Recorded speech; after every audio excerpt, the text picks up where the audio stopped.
then you will love me. If you are young, I will be your comrade, if you are old, I will be your son.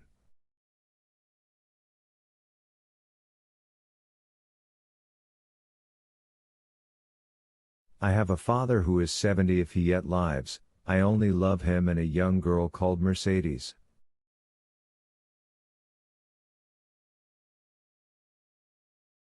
My father has not yet forgotten me, I am sure, but God alone knows if she loves me still, I shall love you as I loved my father.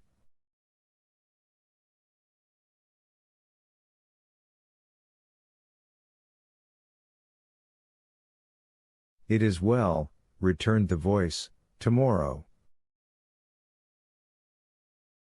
These few words were uttered with an accent that left no doubt of his sincerity. Dantes rose, dispersed the fragments with the same precaution as before, and pushed his bed back against the wall.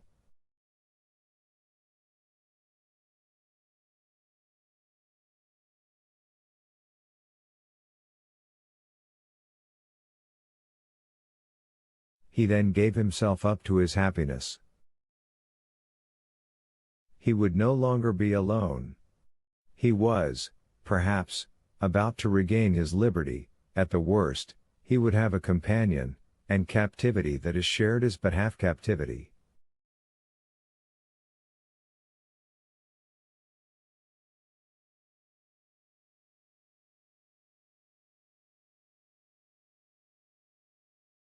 Plaints made in common are almost prayers, and prayers where 2 or 3 are gathered together invoke the mercy of heaven.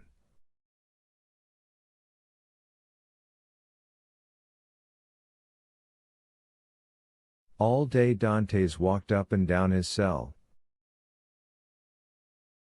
He sat down occasionally on his bed, pressing his hand on his heart. At the slightest noise he bounded towards the door. Once or twice the thought crossed his mind that he might be separated from this unknown, whom he loved already, and then his mind was made up. When the jailer moved his bed and stooped to examine the opening, he would kill him with his water jug.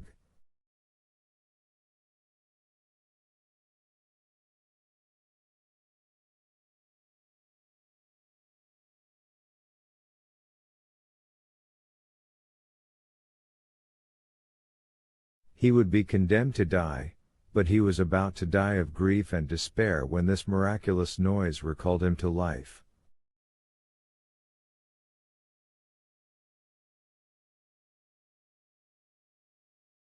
The jailer came in the evening. Dantes was on his bed. It seemed to him that thus he better guarded the unfinished opening.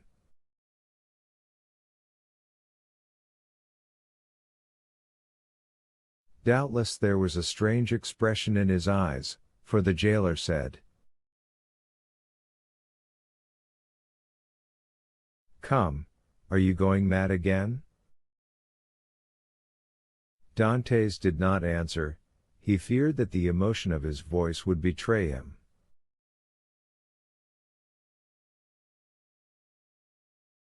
The jailer went away shaking his head. Night came. Dantes hoped that his neighbor would profit by the silence to address him, but he was mistaken.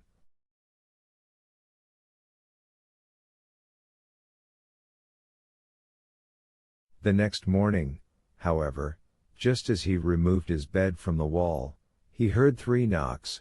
He threw himself on his knees.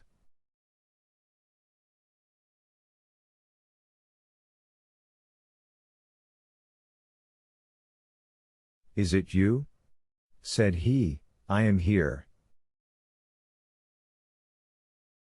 "Is your jailer gone?" "Yes," said Dantes, "he will not return until the evening, so that we have 12 hours before us." "I can work, then?" said the voice.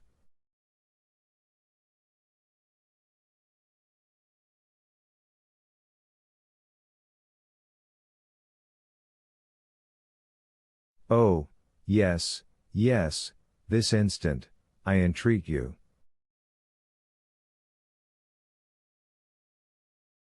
In a moment that part of the floor on which Dantes was resting his two hands, as he knelt with his head in the opening, suddenly gave way. He drew back smartly, while a mass of stones and earth disappeared in a hole that opened beneath the aperture he himself had formed.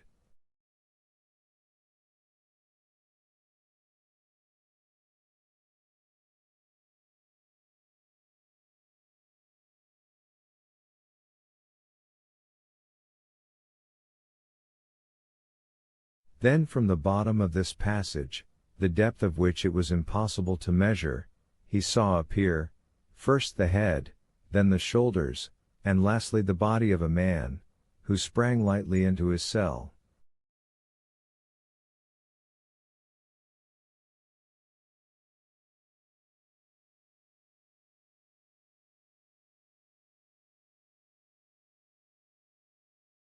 Chapter 16. A learned Italian. Seizing in his arms the friend so long and ardently desired, Dantes almost carried him towards the window, in order to obtain a better view of his features by the aid of the imperfect light that struggled through the grating.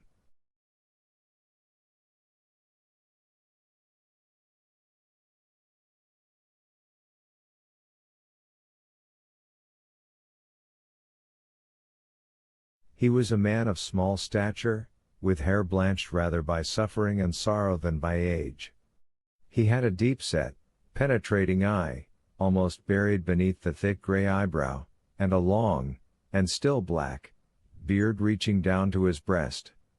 His thin face, deeply furrowed by care, and the bold outline of his strongly marked features, betokened a man more accustomed to exercise his mental faculties than his physical strength.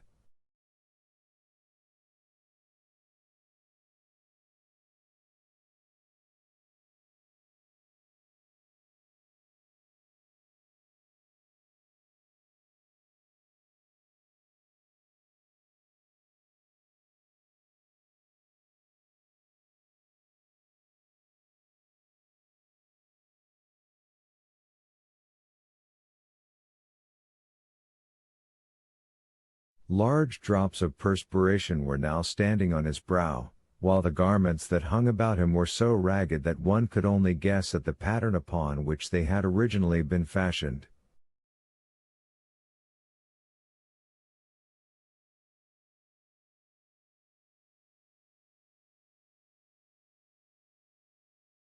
The stranger might have numbered 60 or 65 years, but a certain briskness and appearance of vigor in his movements made it probable that he was aged more from captivity than the course of time.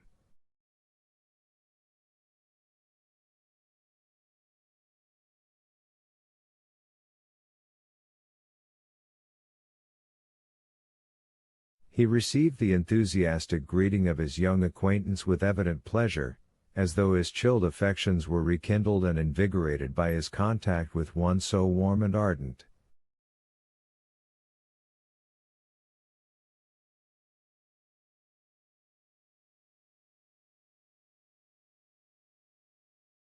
He thanked him with grateful cordiality for his kindly welcome, although he must at that moment have been suffering bitterly to find another dungeon where he had fondly reckoned on discovering a means of regaining his liberty.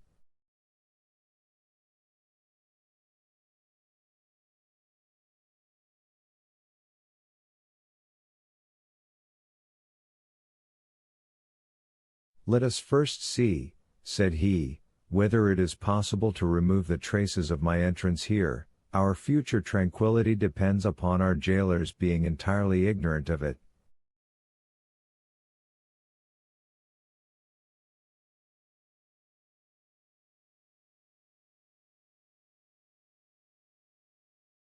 Advancing to the opening, he stooped and raised the stone easily in spite of its weight, then, fitting it into its place, he said,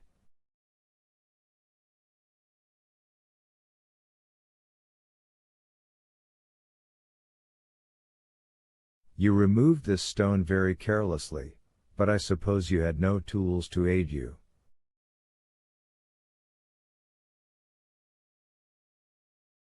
"Why," exclaimed Dantes, with astonishment, "do you possess any?"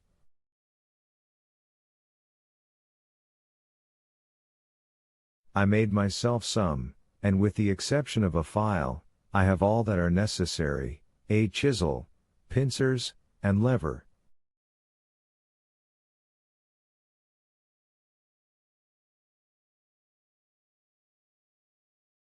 Oh, how I should like to see these products of your industry and patience. Well, in the first place, here is my chisel. So saying, he displayed a sharp strong blade, with a handle made of beechwood.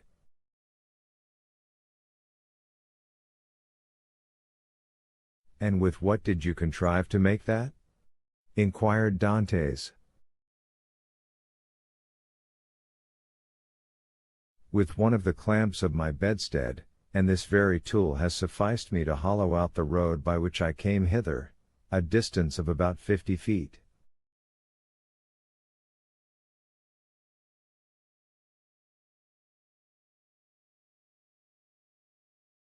50 feet.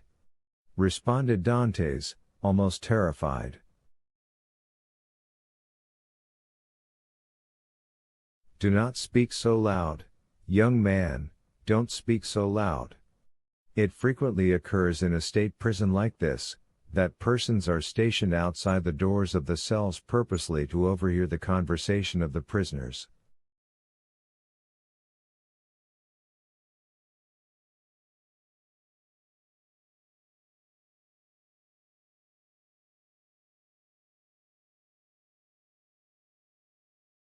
But they believe I am shut up alone here. That makes no difference. And you say that you dug your way a distance of 50 feet to get here? I do, that is about the distance that separates your chamber from mine, only, unfortunately, I did not curve aright, for one of the necessary geometrical instruments to calculate my scale of proportion. Instead of taking an ellipsis of 40 feet, I made it 50.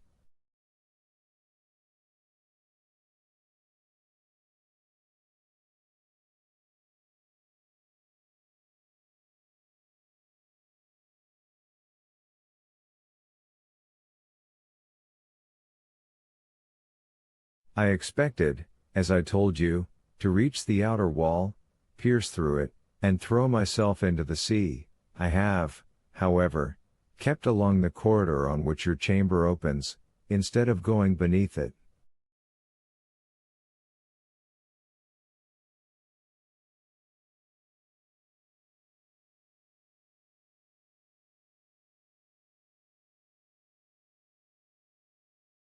My labor is all in vain, for I find that the corridor looks into a courtyard filled with soldiers.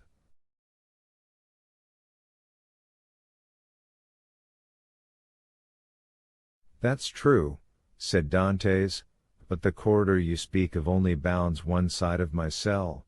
There are 3 others. Do you know anything of their situation?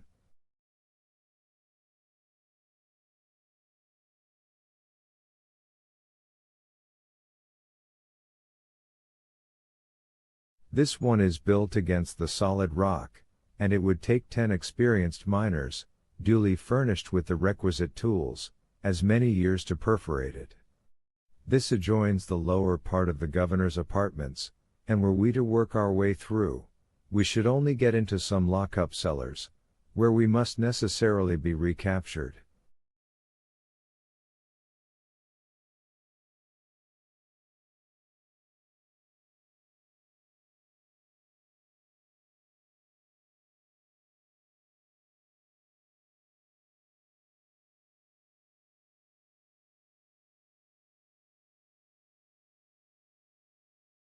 The fourth and last side of your cell faces on, stop a minute, now where does it face?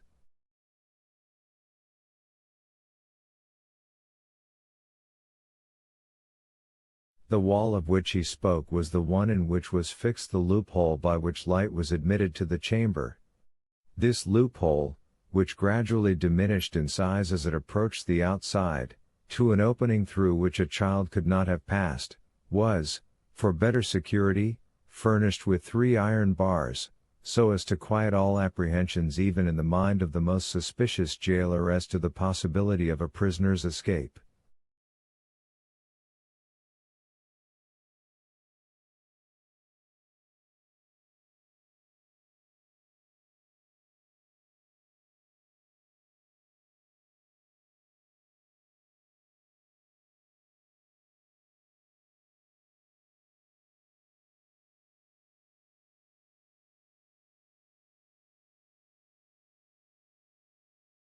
As the stranger asked the question, he dragged the table beneath the window. "Climb up," said he to Dantes. The young man obeyed, mounted on the table, and, divining the wishes of his companion, placed his back securely against the wall and held out both hands.